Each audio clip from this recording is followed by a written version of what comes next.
नमस्कार। चर्चा के इस अंक में आपका स्वागत है। मैं हूं आशुतोष शुक्ल। 72वें गणतंत्र दिवस की आप सभी दर्शकों को दूरदर्शन परिवार की ओर से हार्दिक शुभकामनाएं। आज के ठीक 72 साल पहले एक नवोदित राष्ट्र के रूप में हम दुनिया के मानचित्र पर अंकित हुए थे। यहाँ तक का हमारा सफर शहादत, समर्पण और अनेकानेक झंझातों से भरा हुआ था, लेकिन चुनौती थी आगे बढ़ने की। राष्ट्र के रेखांकन के अतिरिक्त राष्ट्र के निर्माण का कोई ऐसा क्षेत्र नहीं था जहां चुनौतियां नहीं थी, पर हम चलते गए वैसे ही जैसे आंगन में सुबह की धूप उतरती है। हमने न केवल एक सफल लोकतंत्र के रूप में दुनिया के लिए सामने एक अनुकरणीय उदाहरण पेश किया, बल्कि चुनौतियों के हर मुकाम पर अपना भी एक मुकाम बनाया। हम विस्मृत न हो जाए कहीं अपने अतीत के समर्पण की कुर्बानी को, बल्कि हमारा स्वर्णिम अतीत भविष्य का सुनहरा भविष्य बने। आज इसी गौरवमयी चर्चा के लिए हम उपस्थित हैं स्टूडियो में, और हमारे साथ दो वरिष्ठ पत्रकार बीएन भट्ट जी और वरिष्ठ पत्रकार विजय उपाध्याय जी, दोनों लोग यहाँ स्टूडियो में मौजूद हैं। आप दोनों का बहुत बहुत स्वागत है। बहुत भूमिका नहीं बनाने की जरूरत है। भट्ट साहब, मैं आपसे शुरू करता हूँ। 72 साल आज के ही दिन हमारा गणतंत्र, हमारा संविधान लागू हुआ था, और उसके पहले की अगर कहानी पर ध्यान दें तो वो बड़े एक लंबे विषय की बात होगी, लेकिन जहां से हमने चलना शुरू किया, आज 72 साल बाद कहां तक पहुंचे हैं। देखिए, 47 में तो हमारे पास कुछ नहीं था। 47 में आज़ादी के समय हम एक बहुत ही लहूलुहान राष्ट्र का बंटवारा हुआ था। 25 लाख लोग मारे गए थे और 2 करोड़ से अधिक शरणार्थी थे। और उस समय जो कुछ आज हमारे पास है उस समय तो कुछ भी नहीं था। शिक्षा है, स्वास्थ्य है, खाद्यान्न है, टेलीकम्युनिकेशन है, स्टील है, कम्युनिकेशन है, सीमेंट है, हाईवेज हैं, कहीं हमारे पास कुछ भी नहीं था जी। और हमारी यात्रा शुरू हुई और आज़ादी के बाद भी हमारे सामने कम चुनौतियां नहीं आई। आज़ाद होते ही कश्मीर में पाकिस्तान का हमला हुआ, उसके बाद 62 में चाइना से वॉर हुई, फिर 65 में पाकिस्तान वॉर हुई, फिर 67 में एक और चाइना वॉर हुई, फिर 71 में जो है इंडो पाक वॉर हुआ, फिर 74 में रेलवे स्ट्राइक हुई, फिर 75 में इमरजेंसी आई। हमने बहुत झटके झेले, लेकिन आज जहां हम हैं तो हम बहुत ही विश्वास के साथ कह सकते हैं कि हम अब जिस मुकाम पे आ गए हैं। हमें सनातन राष्ट्र थे और मुगलों की गुलामी और अंग्रेजों की गुलामी हमारे इतिहास में एक काला अध्याय है, लेकिन हम अब आज उस इतिहास से हम एकदम उबर चुके हैं। और आज जहां हम हैं, आज इंडिया स्पेस पावर है, आज इंडिया एटॉमिक पावर है, आज इंडिया वर्ल्ड इलेक्ट्रॉनिक पावर है, 4th लार्जेस्ट इकोनॉमी है। और अगर हम ताजी बात देखें, कोरोना का हाल देखें, 31 मार्च 2020 को भारत में जो कुल हॉस्पिटल बेड अवेलेबल थे वो 18 लाख थे, 11 लाख सरकार में और 7 लाख प्राइवेट।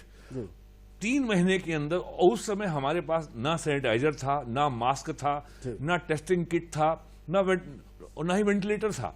3 महीने के अंदर हमारे देश में पर्याप्त मात्रा में सैनिटाइजर था, मास्क था, टेस्टिंग किट था, वेंटिलेटर था, और 1 करोड़ से अधिक बेड पूरे देश में उपलब्ध थे।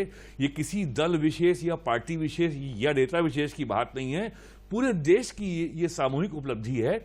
और आप अगर अंतर्राष्ट्रीय मीडिया को देखिए, हर तरफ लगातार यही कहा जा रहा था, यूरोप और अमेरिका की मीडिया में, कि भारत में भयानक विपत्ति आने वाली है, लाखों लोग मरेंगे। अमेरिका में 5 लाख से ऊपर लोग मर चुके हैं, भारत में अभी ये आंकड़ा 1.5 लाख नहीं पहुंचा है। और आज हमने आज दुनिया को, पूरे दुनिया में केवल 3 देशों में वैक्सीन बनी है, अमेरिका में, ब्रिटेन में या इंडिया में। दावा चाइना, रूस का भी है, लेकिन बाजार में 3 ही देशों की वैक्सीन आई है और 3 ही देशों में वैक्सीनेशन हो रहा है। तो हर लिहाज से भारत की यात्रा भट्ट साहब आप जो विश्वास देने वाली है। बिल्कुल भट्ट साहब, आप जो रेखांकित करना चाहते हैं उसमें कोई मतलब इफ बट नहीं है, कोई लेकिन किंतु परंतु नहीं है। कारण यह है कि 47 के बाद से लेकर के आज तक की यात्रा में जो सबसे भयानक चुनौती देश के सामने आई, वो युद्ध से भी बड़ी विकराल समस्या कोरोना के रूप में आई, और उस कोरोना से लड़ने में हम कितना कामयाब हुए, इसको लेकर के आपने जो कुछ भी बताया, अभी आगे भी हम आपसे चर्चा करेंगे। लेकिन विजय जी, जिस तरीके से अगर हम कभी अपने ग्राफ को देखते हैं, उस ग्राफ पे हम आपके पास जाएंगे। 1951 में शिशुओं की मृत्यु दर जो है कोई 1000 पे 147 थी, लेकिन उसके बाद आज की तारीख में यह 28.3 है। अगर मातृत्व मृत्यु दर के बारे में हम बात करें तो 1000 पर 1000 थी, बहुत काफी थी, और उसके बाद अब 113 रह गई है। तो ये जो अचीवमेंट है, निश्चित रूप से हम हेल्थ के क्षेत्र में, एजुकेशन, इंफ्रास्ट्रक्चर, सारा कुछ का बात आपसे बात करेंगे। लेकिन उससे पहले लेते हैं एक विराम के बाद इस चर्चा को जारी रखते हैं। ब्रेक के बाद आपका स्वागत है विजय जी। सवाल सीधा आपसे ये था कि हेल्थ का सेक्टर जो हमारा सबसे कमजोर सेक्टर था, आज़ादी के बाद जो है हेल्थ का सिस्टम गांव से लेकर के और राजधानी तक खड़ा करने की जो हमारे सामने चुनौती थी, वह चुनौती इस ग्राफ में जो मैंने आपके सामने उद्धृत किया एक वानगी भर है। कहाँ तक हम पहुंचे अगर हेल्थ की बात करें तो? देखिए, हेल्थ सेक्टर में बहुत ज़बरदस्त काम हुआ है जी। हेल्थ एजुकेशन, और सबसे पहले इसमें आप देखिए कि गाँव को बहुत ज़्यादा फोकस किया गया। पहले तहसील लेवल पे सामुदायिक स्वास्थ्य केंद्र बनाए गए जी। और ब्लॉक लेवल पे प्राइमरी हेल्थ सेंटर बनाए गए, लेकिन इसके बाद न्यू पीएससीज बनाई गई जहां बड़े गांव थे, जो जहां आबादी ज़्यादा थी, तो और फिर इसके बाद सब सेंटर बनाए गए। तो एक पूरा ढांचा खड़ा किया गया हेल्थ का। और सबसे बड़ी ज़रूरत थी कि डॉक्टर्स कहाँ से लाएंगे उनमें काम करने के लिए। तो हमारे जो मेडिकल कॉलेजेस खुले शुरू में, उनकी तादाद बढ़ाई गई और वहाँ से डॉक्टर्स आए। लेकिन इन सारी गतिविधियों के पीछे चूंकि हम गणतंत्र दिवस पे बात कर रहे हैं, तो एक बहुत महत्वपूर्ण बात जो है बिल्कुल वो मैं जरूर इंगित करना चाहूंगा। चूंकि इस सारी अर्थव्यवस्था में जो विकास है, इसको ताकत कहाँ से मिली? इसको ताकत मिली हमारी पार्लियामेंट्री डेमोक्रेसी से। हमारी चुनाव जितनी बार हुए उतनी बार हमारा लोकतंत्र मजबूत हुआ है, और हर चुनाव से हमें ज्यादा हमारी जनता को कॉन्फिडेंस आया है कि हम एक अच्छे देश में रहते हैं, एक हम अपने मन की सरकार चुनते हैं और जिसे हम चाहते हैं उसी को चुनते हैं। तो ये राज्यों के चुनाव हो, चाहे राज्य विधानसभा की जनरल इलेक्शन हो या लोकसभा की जनरल इलेक्शन हो, तो हर इलेक्शन के बाद हमारा लोकतंत्र मजबूत हुआ है। और आप देखिए कि एक दौर ऐसा भी था कि जब केंद्र सरकार राज्यों की चुनी हुई सरकार के मुख्यमंत्रियों को बर्खास्त कर दिया करती थी, उनका भी विरोध हुआ। वहां पे न्यायपालिका डटकर खड़ी हुई। बिल्कुल रेखांकित करने की जरूरत है विजय जी, और हमारे ख्याल से दुनिया इस चीज को मान भी चुकी है कि लोकतांत्रिक व्यवस्था के रूप में 72 साल के बाद हम एक अनुकरणीय रूप से उभर करके दुनिया के सामने आए हैं। अब हमारे सामने कोई प्रश्न चिन्ह नहीं है। प्रश्न चिन्ह है तो हमें इस देश की आबादी को एक सही दिशा में और एक सही जगह पर ले जाने की। जी विजय जी। तो ये जो चुनाव हुए हमारे, जो फिर पंचायतों के चुनाव शुरू हुए, पंचायतों के चुनाव से देखिए आप उसमें सभी वर्गों का रिप्रेजेंटेशन हुआ। लोकसभा में भी रिजर्वेशन की भी व्यवस्था है, जिससे सभी जितने भी हमारे जो ऐसे समूह हैं जिनको लगता है कि हमारी बातें नहीं सुनी जा सकती हैं या वो अपने को बहुत गरीब या पिछड़ा हुआ मानते थे, उनका भी रिप्रेजेंटेशन वहाँ पे हुआ। तो हमारी जो डेमोक्रेसी है वो लगातार इस तरह से मजबूत हुई। उसमें चुनाव, निष्पक्ष चुनाव का बहुत बड़ा योगदान है, नंबर एक। नंबर दो, हमारे जो नेता रहे हैं इस दौर में, लगभग सभी पॉलिटिकल पार्टी के जो नेता रहे हैं, उनका जो योगदान है, मतलब एक तो जो जिन लोगों ने आज़ादी की लड़ाई लड़ी, आज़ादी की लड़ाई में दो फ्रंट थे। एक फ्रंट था हमारा जो सोशल स्ट्रक्चर खड़ा करने का। सोशल स्ट्रक्चर खड़ा करना भी अपने आप में एक बहुत बड़ा टास्क था, जिस पे चर्चा हम लोग नहीं करते हैं। बिल्कुल विजय जी, मैं यहाँ आपको थोड़ा सा इसलिए रोकना चाहूंगा कि जो हमारे गणतंत्र का महात्म्य है वो सर्वविदित है, और उस गणतंत्र के महात्म्य में जो सबसे बड़ी चीज छुपी हुई है वो है हमारा अपना आंतरिक डेवलपमेंट। बात मैंने इसीलिए हेल्थ से शुरू की है। निश्चित रूप से फिर हम आपके पास आएंगे, लेकिन हम भट्ट साहब आपसे जानना चाहते हैं कि 1950 में हमारे जीवन की जो प्रत्याशा थी वो मात्र 31 साल की थी कि हम 31 साल तक और भी शायद कमी थी, 28 साल थी। और गणतंत्र के 7 साल बाद उसमें 223% का उछाल आया है। जो विजय जी से सवाल था, घुमा पकड़ के मैंने आपकी भी तरफ दिया है।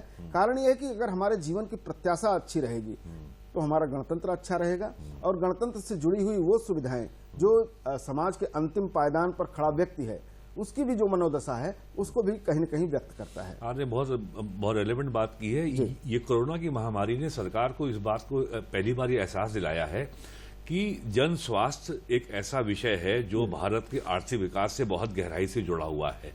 और अब भारत सरकार ने इस बात को माना है कि जो अभी हमारा जो पब्लिक हेल्थ पे एक्सपेंडिचर है वो 1.5% के आसपास जीडीपी का है, और अगला बजट अगले महीने आने वाला है, ये कम से कम बढ़ के होने वाला है 2.5%। और हेल्थ इंश्योरेंस स्कीम तो चली रही है, उसके अलावा केंद्र सरकार अब बिल्कुल सीधे इसमें पहल करने वाली है, और हेल्थ आने वाले दिनों में बहुत बड़ा एजेंडा रहने वाला है केंद्र सरकार का और सभी राज्य सरकारों का। तो ये कोरोना ने हमको ये बता दिया है कि हमारी स्ट्रेंथ क्या है, हमारी वीकनेस क्या है, हमारे लूपहोल्स क्या हैं, क्या क्या हमें करना है, क्या हमें सप्लाई चेन बनानी है, क्या क्या कमियां हैं। और आज़ादी के बाद से आज हमारी जो लाइफ एक्सपेक्टेंसी है वो करीब 67 ईयर्स है। जापान में तो 80-90 साल है, लेकिन हमें अभी इस पे बहुत काम करना है। और शिक्षा और स्वास्थ्य अभी भी इस देश के लिए चुनौतियां बनी हुई हैं। बिल्कुल। जीवन की प्रत्याशा की अगर हम बात करते हैं तो जीवन के लिए आशा क्या हो सकती है, हम विजय जी से बात करेंगे, लेकिन उससे पहले लेंगे एक विराम। ब्रेक के बाद फिर आपका स्वागत है। विजय जी, जैसा कि सवाल मैं बहुत बड़ी भूमिका नहीं लेना चाहता हूं, लेकिन जब आशा की हम बात करते हैं तो वो आशा हमें कभी स्पेस में दिखाई देती है, वह आशा कभी हमारे सैनिक क्षेत्र में जो हमारी तमाम सारे आयुध निर्मित होते हैं उनको लेकर के दिखाई देती है। इलेक्ट्रॉनिक्स, इलेक्ट्रिक, तमाम ऐसे क्षेत्रों में जब हम दुनिया से मुकाबला करते हुए नजर आते हैं, और खास तौर पर उस वक्त जब एक ऐसी महामारी फैली हो कि पूरी दुनिया एक वैक्सीन की तलाश कर रही हो, और उस वैक्सीन की तलाश में एक विकसित राष्ट्र के बराबर हम अपने आप को ले आकर के खड़ा करते हैं। विजय जी, ये प्रत्याशा, ये आशा इस देश के युवा का, सबसे जवान देश है भारत दुनिया का। ये बात सही है। देखिए, हमारे देश में एक नहीं 2 वैक्सीन एक साथ बाजार में है या मैदान में है और लोग उसका इस्तेमाल कर रहे हैं। तो हेल्थ के सेक्टर में 47 से और अब तक जो प्रोग्रेस हुई है वो बहुत ही क्रांतिकारी है, क्योंकि हम दुनिया में सबसे बड़ी आबादी, नंबर 2 की सबसे बड़ी आबादी हमारे देश की है। और हमारे देश में सन 47 या सन 1950 में जब हमारा गणतंत्र संविधान लागू हुआ, तब से अगर तुलना करेंगे तो बहुत जमीन आसमान का फर्क आ गया है। लेकिन अभी भी बात सही है कि हर जगह स्वास्थ्य सुविधाएं पहुंच रही हैं। और मैं आपको बता रहा था ना कि किस तरीके से सब सेंटर बनाए गए। सब सेंटर के बाद आप देखिए ANM घर घर जाती है। फैमिली वेलफेयर के लिए जो सरकार ने जो काम किए हैं, चाहे फैमिली वेलफेयर के लिए जो गर्भवती महिलाओं के लिए है, जो बच्चों के लिए है, आंगनबाड़ी केंद्रों के माध्यम से, तो हर जगह जो स्वास्थ्य की सुविधा है हर लेवल पर, चाहे वो छोटा बच्चा हो, चाहे एक गर्भवती माँ हो, या कोई वयस्क पुरुष हो, या कोई बुजुर्ग हो, सभी के लिए स्वास्थ्य की सुविधा दे पाना इतनी बड़ी आबादी के लिए। और यही कारण है कि इतनी बड़ी चेन जब कोविड के लिए, वैक्सीन के लिए होती है तो हमें परेशानी नहीं होती कि हमारे पास चेन है। अच्छा, टीकाकरण का इस देश में अपने आप में बड़ा अद्भुत काम है कि जन्म के समय ही एक कार्ड बच्चे का बन जाता है कि भाई इतने टीके लगाने हैं उसमें। इसीलिए वैक्सीनेशन जो कोविड का हो रहा है इसमें कोई ज्यादा दिक्कत नहीं है। और हम लोगों ने भी पल्स पोलियो का पिछले 15 साल जो अभियान चला के उसको सफाया उसका किया है। बिल्कुल। इन सारी विजय जी, हम आपको इसलिए रोकेंगे कि 72 साल का हमारा गणतंत्र है, तमाम सारी उपलब्धियां हैं, कार्यक्रम हमारा आधे घंटे का है, कई सारी पहलुओं को हम छूते हुए निकलना चाहते हैं। भट्ट साहब, अगर हम बात करें तो 1950 में 3,99,900 किलोमीटर हमारे पास सड़कें थी, जिसको इंफ्रास्ट्रक्चर कहा जाता है। देश की किसी की रीढ़ होती है, वो चाहे सड़क के रूप में हो, चाहे रेल के रूप में हो, चाहे वायु मार्ग, जल मार्ग, जो भी हो। लेकिन सड़कों की बात अगर हम करें तो अब इस वक्त हमारे पास 58,97,671 किलोमीटर की सड़कें हैं, जो कहीं न कहीं पूरे देश को गति प्रदान कर रही हैं। आज देश में 1.5 लाख किलोमीटर तो हमारी सड़कें 4 लेन हो चुकी हैं। 50,000 के आसपास हमारे एक्सप्रेसवे बन चुके हैं। और सबसे बड़ी बात यह है कि 2022 के अंत तक भारत में जितना भी रेलवे रूट है वो 100% इलेक्ट्रीफाई हो जाएगा। और एक जो सबसे बड़ी चीज होने जा रही है, डेडिकेटेड फ्रेट कॉरिडोर, जो लुधियाना से हावड़ा तक है, और जो JN पोर्ट बॉम्बे से लेके से है दादरी तक। तो रेल और 2019-20 ये 2 ऐसे साल हैं रेलवे की स्थापना के बाद से जब रेलवे एक्सीडेंट से कैजुअलिटी नहीं हुई है। और मैं एक बात और जोड़ना चाहूंगा, 1992 में एक अमेरिकन कार कंपनी अपनी प्रोडक्ट इंडिया में लॉन्च करने आई, और उसने बताया कि हम ये कारें लॉन्च करेंगे, इसकी स्पीड 150 किलोमीटर है और उसकी 60 किलोमीटर है। तो एक उससे पूछा गया प्रेस कॉन्फ्रेंस में कि साहब ये चलेंगी कहाँ, यहाँ सड़कें तो है ही नहीं। उसने कहा roads have followed the car. पहले कार आई, उसके बाद सड़कें आई, और वही इंडिया में हुआ। 1992 में हमारे देश में 4 लेन नाम किसी ने सुना भी नहीं था। बिल्कुल। और आज 4 लेन तो बात पुरानी हो गई, अगर हम हो रही है। बिल्कुल, अगर आप ये बात कहते हैं तो हमें निश्चित रूप से पूर्व प्रधानमंत्री स्वर्गीय अटल बिहारी वाजपेयी, जिन्होंने स्वर्णिम चतुर्भुज की रेखाएं खींची और देश को दिखाया कि 4 लेन सड़कें भी किस तरह से होती हैं, और किसी तरह विकसित देश का जो है आर्थिक ढांचा जो है वो कैसे विकास पाता है। विजय सिंह, आपके पास फिर हम आते हैं उस प्रश्न को लेकर के जिसमें कहीं न कहीं लेकर के आज के मन में, आज एक बतौर पत्रकार आप दोनों के मन में बेचैनी होगी, मैं उस पर भी आऊंगा, लेकिन उससे पहले लेता हूं एक विराम। के बाद आपका फिर स्वागत है। विजय जी, गणतंत्र अगर 72 साल हमारा पुराना है तो इस गणतंत्र ने हमें वो सब कुछ दिया जो एक सिविल सोसाइटी को चाहिए था। हमें वो मौलिक अधिकार दिए, हमें वो मौलिक कर्तव्य भी बताए, हमें बोलने की आज़ादी दी। आपने जैसा कहा कि हमें चुनाव करने की आज़ादी दी, हमने अपनी मनपसंद की सरकारें बनाई, लेकिन इसका एक व्यवस्थित स्वरूप हमारे संविधान ने देश के सामने प्रस्तुत किया। और निश्चित रूप से जब हम संविधान के अनुरूप अपना व्यवहार करते हैं तो उस संविधान में हमें हर पीड़ा का, हमें हर अपनी मांग का जायज सलूशन मिलता है। लेकिन ये जनतंत्र जब भीड़ तंत्र में बदल जाता है तो क्या कुछ होता है? वो बड़ी चुनौती की बात होती है। दरअसल इसके पीछे बात यही है कि साक्षरता कितनी है, पढ़े लिखे लोग कितने हैं और उनकी जो पढ़ाई लिखाई है वो किस तरीके की है। दरअसल क्या हुआ कि हमारे विकास के दौर में थोड़ी सी जो संविधान जिसकी उम्मीद करता है कि नैतिकता और मर्यादा और विवेक ये तीनों चीजें लोगों में होंगी, और अगर उसमें कमी आ जाती है तो वो भीड़ तंत्र में बदल जाता है। और कई बार भीड़ तंत्र बहुत ही अस्थायी झलक देके बाद में उस पर पश्चाताप भी करता है कि ये तो शायद चूक हो गई, क्योंकि स्पॉन्टेनियस रिएक्शन हो जाता है। अगर आप आज के संदर्भ में भी बात करें तो आज हमारा गणतंत्र जो है ज्यादा मजबूत हुआ है, क्योंकि लोकतंत्र में जो हक किसी को भी अगर लगता है कि हमारा हक है, हमें बोलना है, हमें आंदोलन करना है, तो उन्होंने आंदोलन भी किया और उन्होंने हक जताया भी। लेकिन सबसे बड़ी बात यह है कि कोई कैजुअलिटी नहीं हुई, और जो जिस धैर्य से इस पूरे आंदोलन को हैंडल किया गया वो अपने आप में दुनिया के देशों के लिए इतिहास है। हमने अमेरिका को भी पीछे छोड़ा, और चीन की तो बात ही मत करिए, जहां पे थियाननमेन चौक हो गया इससे छोटी घटना पर। तो ये बहुत बड़ी बात है, और आज हमारा लोकतंत्र और ज्यादा मजबूत हुआ, बावजूद इसके कि उपद्रवियों ने वो सब काम किया जो पुलिस को उकसाने के लिए और सुरक्षा बलों को उकसाने के लिए काफी था। लेकिन मैं कहूंगा कि जिन लोगों ने इसके पीछे रह के और रणनीति के तहत और धैर्य के साथ पूरी एक ये अद्भुत था, पूरा जो जिस तरह से हैंडल किया ये अपने आप में बहुत अद्भुत है।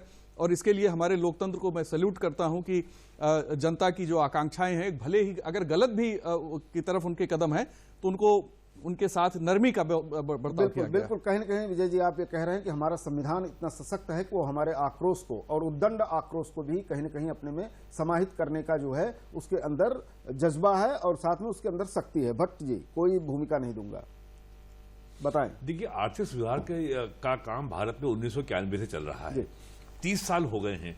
तो जब भी सुधार होगा तो उसका विरोध होगा। और अर्थव्यवस्था का एक बहुत पुराना सिद्धांत है कि economy reform is a painful process and not doing so is more painful. Agriculture की बात जहां तक है, ये मामला पिछले 20 साल से चल रहा है। और मैं आपको याद दिलाऊं, जब हरित क्रांति हुई थी 60 के दशक में, उस समय भी किसानों ने आधुनिक खाद का विरोध किया था, यूरिया का विरोध हुआ था, उन्नत बीज का विरोध हुआ था कि साहब इससे गेहूं की मिठास कम हो गई, लैंड रिफॉर्म का विरोध हुआ था। अभी हाल में डंकल आया, उसका भी विरोध हुआ था। और हमने WTO 95 में साइन किया था। ये उस समय तय हो गया था कि हमको एग्रीकल्चर में रिफॉर्म करना है, और ये सभी मानते हैं कि एग्रीकल्चर में रिफॉर्म किए बगैर प्राइवेट इन्वेस्टमेंट नहीं होगा। उसमें वेयर हाउसिंग के लिए, कोल्ड चेन के लिए, फॉरवर्ड बैकवर्ड लिंकेज के लिए इन्वेस्टमेंट जब तक नहीं होगा तब तक किसानों की आय बढ़ाने का काम बहुत मुश्किल है। और आप अगर एग्रीकल्चर इकोनॉमिस्ट की राय को देखिए, अगले 10 साल के अंदर अगर ये रिफॉर्म की और ये जो 3 नए कानून आए हैं, ये कोई चमत्कार नहीं कर देंगे 2 दिन में। ये एक प्रोसेस शुरू की गई है, एक नया इंस्टीट्यूशनल फ्रेमवर्क खड़ा करने की तैयारी इसमें की गई है। और अगले 10 साल में बहुत बड़ी हद तक इस देश में हम गरीबी का जो कलंक है उसको दूर करने में कामयाब होंगे। और MSP ये उस दौर के लिए था जब हम अभाव में थे। आज हमारी समस्या प्लेंटी है। 10 करोड़ टन हमारे FCI के गोदामों में गेहूं और चावल इस समय भरा हुआ है। यहाँ हम इसलिए आपको रोकेंगे कि जो हमारी असहमति है वो असहमत भी एक लोकतांत्रिक सुर में बहे, और हमारी सरकारें मजबूर हों उस असहमत को सहमत में बदलने के लिए, मजबूर ही ना हो बल्कि उस पर सहमत होने के लिए। विजय जी, पूरा 72 साल अगर 30 सेकंड में कहूं तो क्या कहेंगे? हम लगातार कामयाब हो रहे हैं और एक सही रास्ते पे हमारा देश चल रहा है। हमारे देश के युवाओं को एक अच्छा भविष्य नजर आ रहा है। हमारे देश के किसानों को निश्चित तौर पे एक बेहतर जीवन मिलने की संभावना है, और हमारा देश सुरक्षित है, हमारी सीमाएं भी सुरक्षित है। बिल्कुल भट्ट साहब, बस 20 सेकंड आपके लिए भी। अंग्रेजों के पहले जो देश था, तो जो ये कहा जाता है वेस्टर्न इकोनॉमिस्ट द्वारा कि द एम्परर इज राइजिंग, तो हम केवल उसी को क्लेम करें जो हमारा था, जो अंग्रेजों के आने के पहले। और आप अगर जो स्टडीज आई हैं ब्रिटिश पीरियड के दौर में इस देश को लूटा गया, 43 ट्रिलियन डॉलर की वेल्थ अंग्रेज यहां से ले गए। बिल्कुल हम केवल वही पहुंचे जहां हम थे। भट्ट साहब, अनेक सारे विषय हैं जिनको लेकर के हम आगे बढ़ते रहेंगे और अपनी चर्चा में समाहित करते रहेंगे, लेकिन सिर्फ बात आज गणतंत्र दिवस की है। एक बार फिर से दूरदर्शन परिवार की ओर से पूरे देशवासियों को, पूरे उत्तर प्रदेश वासियों को इसकी शुभकामनाएं देते हैं और अंत में 2 लाइन का एक शेर कह के आज के इस गणतंत्र दिवस के अवसर पर दर्शकों से विदा लेना चाहेंगे कि न किसी को गिराया न खुद को उठाया, चला जिंदगी का सफर धीरे धीरे, जहां लोग पहुंचे छलांगे लगाकर वहां मैं भी पहुंचा मगर धीरे धीरे। आप लोग स्टूडियो में आए इसके लिए बहुत बहुत धन्यवाद। कल किसी विषय पर और मुलाकात होगी, तब तक के लिए नमस्कार।